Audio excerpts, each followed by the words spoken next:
안녕하세요. 인생극장 히든 스토리입니다. 오늘도 함께 해주셔서 감사합니다. 영상 시작하기 전에 구독과 좋아요, 알림 설정 부탁드리고요. 바로 오늘의 이야기 시작하겠습니다. 여러분, 노후 준비하면 가장 먼저 무엇이 떠오르시나요? 아마 연금이나 저축 같은 재정적인 것들을 생각하실 겁니다.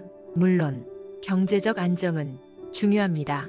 하지만 오늘은 돈으로는 살 수 없지만 행복한 노후를 위해 반드시 필요한 5가지 자산을 말씀드리겠습니다. 행복한 노후를 보내는 분들의 공통점은 통장 잔고보다 더 중요한 것들을 잘 갖고 오셨다는 점입니다. 오늘은 그 5가지가 무엇인지 함께 이야기 나눠보겠습니다. 첫 번째 자산은 바로 건강입니다. 워렌 버핏이 이런 말을 했습니다. 건강을 잃으면 모든 것을 잃는 것이다. 당신의 몸은 평생 사용해야 할 유일한 차다. 참으로 명쾌한 말입니다. 아무리 많은 돈이 있어도 아프면 그 돈으로 할 수 있는 게 병원비 내는 것뿐입니다. 건강은 돈으로 살 수 없습니다. 좋은 의료 서비스를 받을 수는 있지만 이미 잃어버린 건강을 완전히 되돌릴 수는 없습니다. 건강 관리는 거창한 게 아닙니다. 매일 규칙적으로 걷기, 적당한 운동, 균형 잡힌 식사, 충분한 수면, 이런 기본적인 것들이 쌓여서 나중에 큰 자산이 됩니다. 70대, 80대가 되어서도 건강하게 자신이 하고 싶은 일을 할 수 있다면 그것만큼 큰 부가 어디 있겠습니까? 두 번째 자산은 좋은 관계입니다. 공자께서 이런 말씀을 하셨습니다. 익자사무, 손자사무, 유익한 벗이 셋 있고 해로운 벗이 셋 있다. 정직한 사람, 성실한 사람, 식견이 넓은 사람을 벗하면 유익하다. 나이가 들수록 관계의 질이 삶의 질을 결정합니다. 하버드 대학교에서 80년 넘게 진행한 연구 결론은 명확했습니다.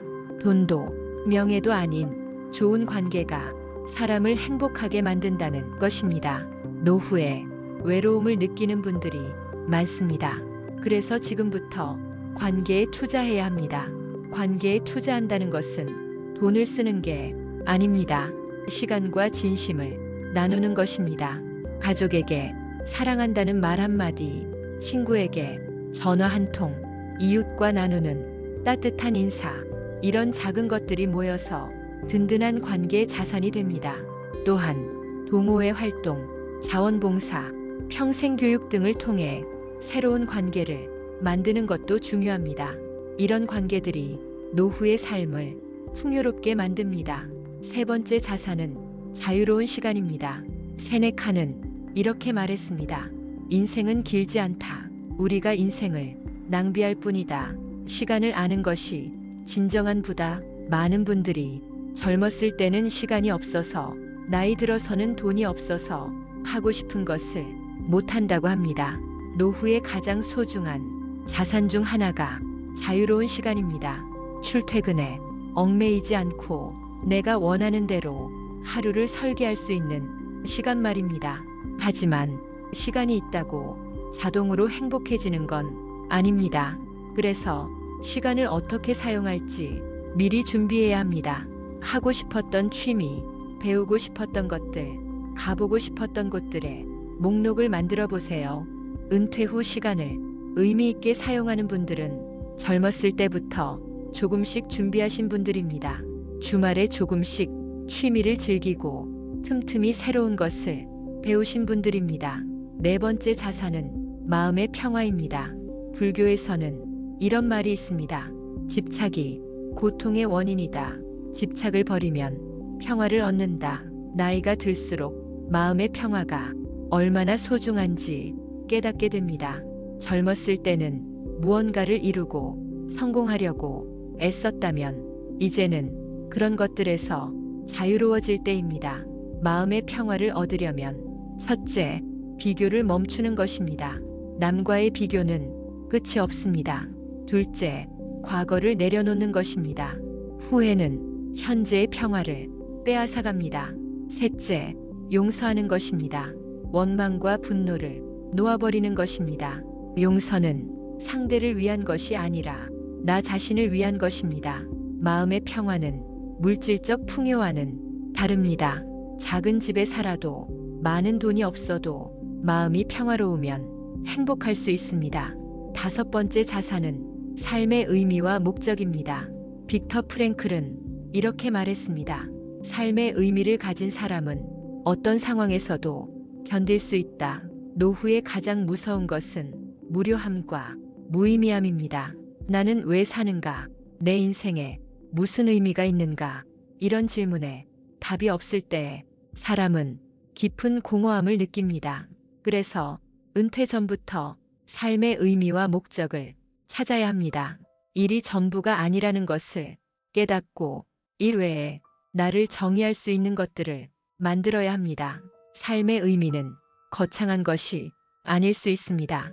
손주를 돌보는 것, 텃밭을 가꾸는 것, 책을 읽는 것, 봉사활동을 하는 것, 이런 작은 것들이 모여서 삶의 의미가 됩니다.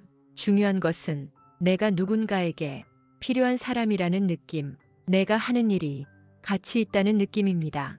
이런 것들이 있으면 하루하루가 소중해집니다. 소크라테스는 이렇게 말했습니다. 성찰하지 않는 삶은 살 가치가 없다.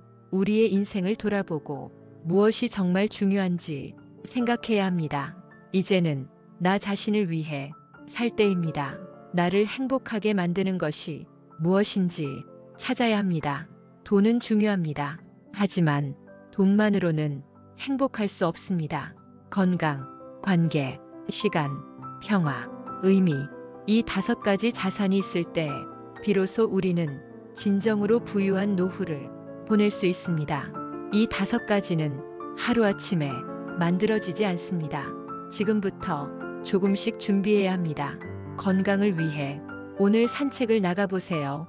관계를 위해 오늘 가족에게 전화를 걸어보세요.